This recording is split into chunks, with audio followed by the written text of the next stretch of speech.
Hey there, Deanie here. Welcome to my ramblings. Tonight I want to talk to you about gratitude and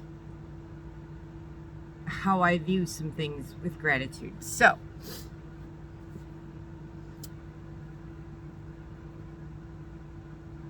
if you are somebody who writes, I highly recommend that you get a notebook and you make a gratitude journal every day.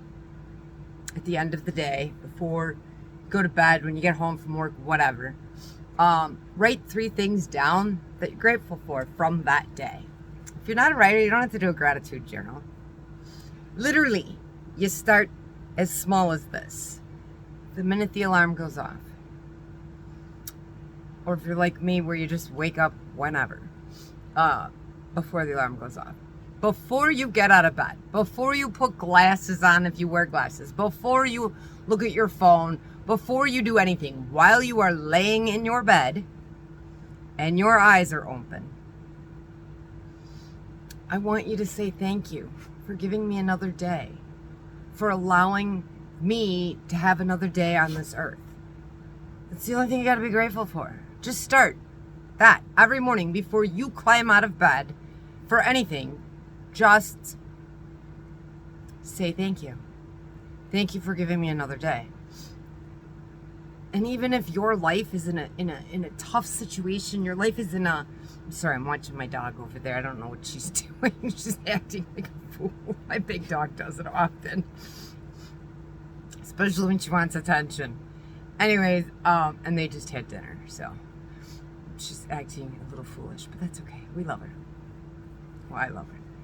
And so here's the thing. You've got to get into a gratitude mindset. You've got to get into being thankful for things. Your life could be going rough. You could be struggling financially. You could be having trouble with your family, with your kids, with whatever. None of that is important. I mean, it's life. It's what happens. There's no way around it. But to put it into perspective for you, think about somebody that you know, a loved one, a parent, a child, a significant other, a close friend, somebody that you have loved, and them not being here anymore. Think about that person. What do you think about that person? When you think about them not being here, you actually miss them being gone. You miss them, right? So, if you've watched my videos, you know that my mother passed in June of 2021. And there are still times where something will happen and I'll want for a moment, to call her and tell her, but I remember that I can't. But here's the thing. We are preconditioned to worry about our day-to-day life. We're preconditioned. And this is all about the consumerist. It's all about manipulation and control. That's what everything is. And so you're preconditioned that you need to have this house. You need to have a house. You need to have a car. You need to wear these clothing. You got to buy these shoes. You got to live in this neighborhood. You got to go to college. You got to get this good paying job. You've got to live materialistically. Well, if they don't push that agenda down your throat and manipulate you into it, how are they going to make money? They're not. And the truth is, none of that matters. Because let's go back to the person that you loved that's not here any longer. When the funeral took place for that person that you loved that passed on, when they did the eulogy and you guys shared stories about the person that you loved and who has passed away, did you talk about what a great couch they had, or the amazing car that they drove, or that they always wore designer clothes? Do you talk about that stuff when you talk about the person that you love that has passed on? No. Eulogies do not include they had the best couch, they had a big mansion. The eulogies and people who have passed, that is nothing that we talk about with them, is it? No. What do we talk about? We talk about the times that we laughed with them, the times that they were there for us or we were there for them.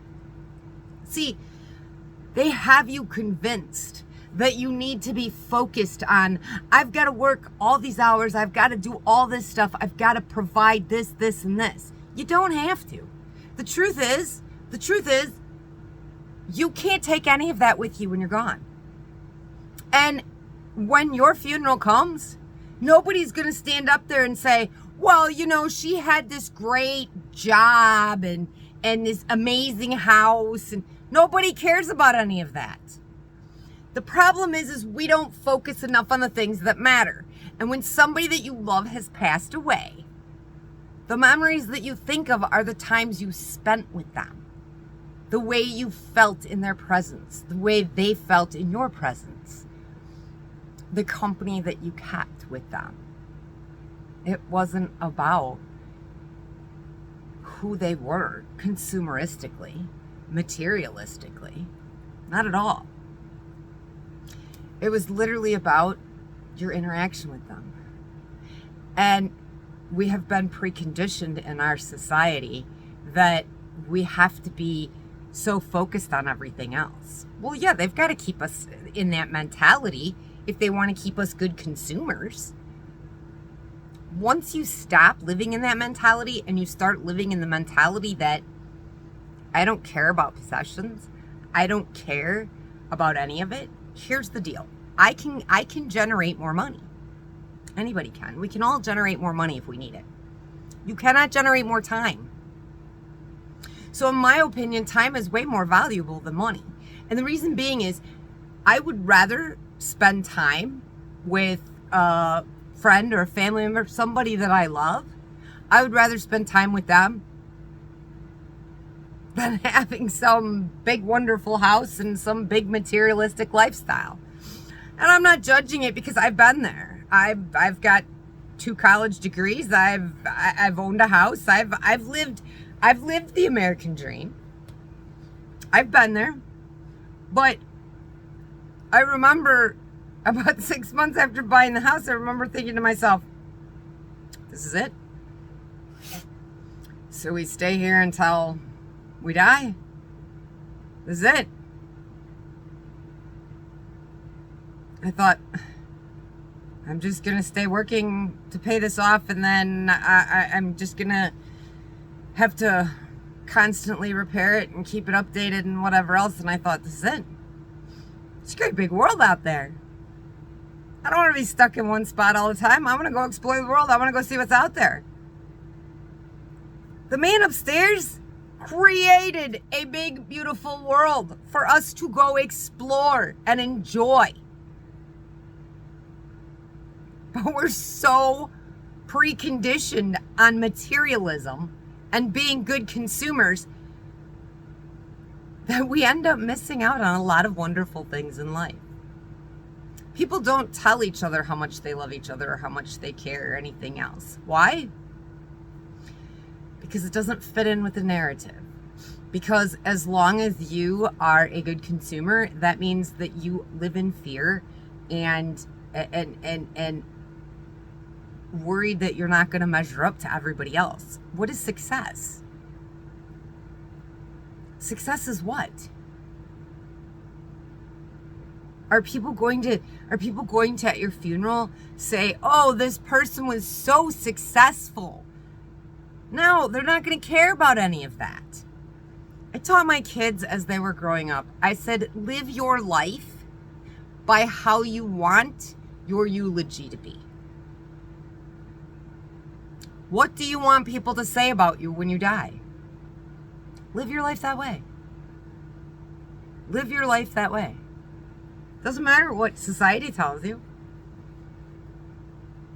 Last time I checked, society isn't paying my bills.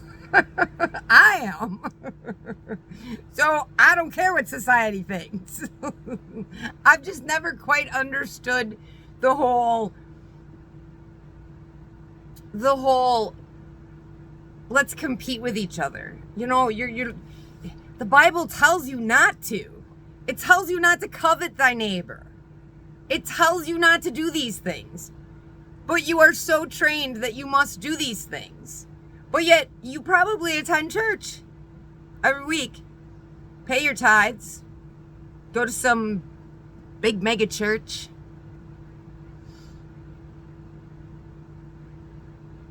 But you're not really following him and obeying what he tells you, because you're not supposed to covet anything anybody else has.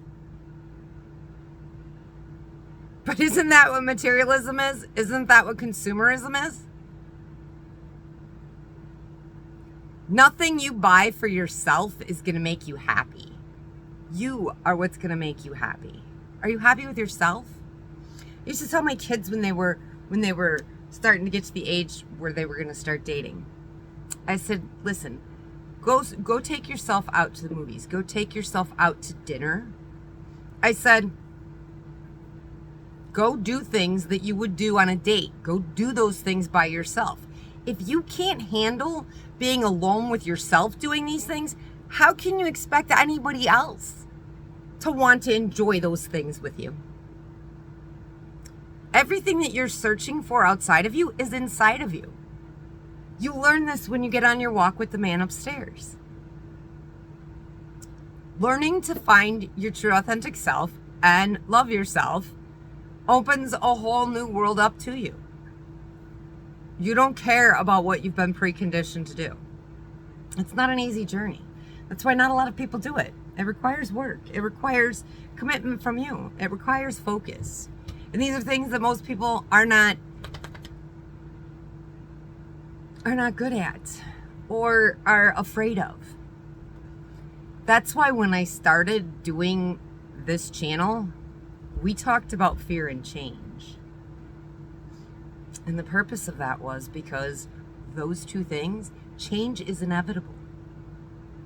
Change is the one constant that's always going to happen. Fear, that's how you're controlled. When you find your true authentic self and you learn to love yourself, you're not afraid. You don't live in fear. You don't care what other people think. And if you can't be alone with yourself, how can you expect somebody else to do that? Part of finding your true authentic self and learning to love yourself is to really look at yourself honestly. And that's not an easy thing to do. It really isn't. But feel free to reach out. I'll help you get through that part. It's not as difficult as you think.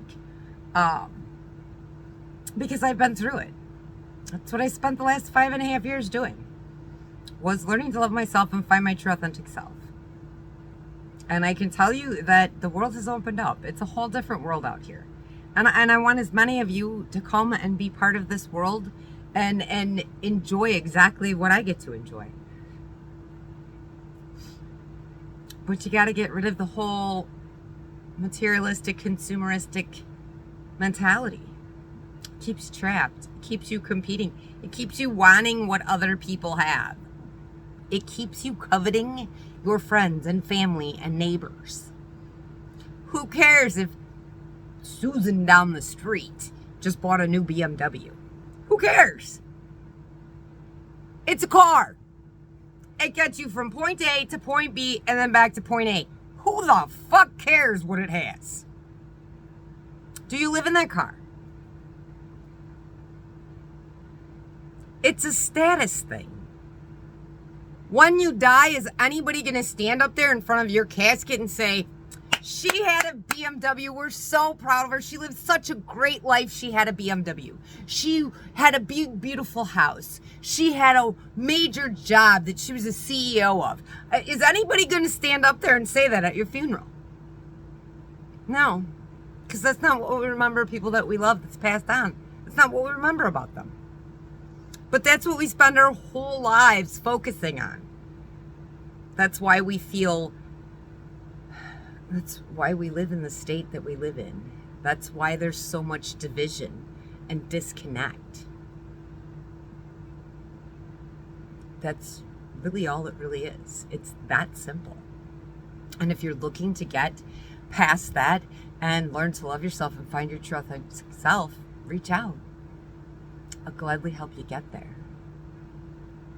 But the truth is, the easiest way to start is before you get out of bed, before you do anything. Just say thank you for another day. That's all you got to do. You don't even have to believe it. Just say the words out loud. Just say, thank you for another day on this earth. That's it. That's all you gotta say. And then go about your business. Do it every morning. Do it every morning. And after a period of time, come on back here and let's have a discussion. Because after you do it enough, you'll start looking at other things to be grateful for. Anyways, I'm gonna let you go with that. It's almost night time, so I will let you guys go, and I will see you in a day or two. I hope you have a great night. Love you. Bye.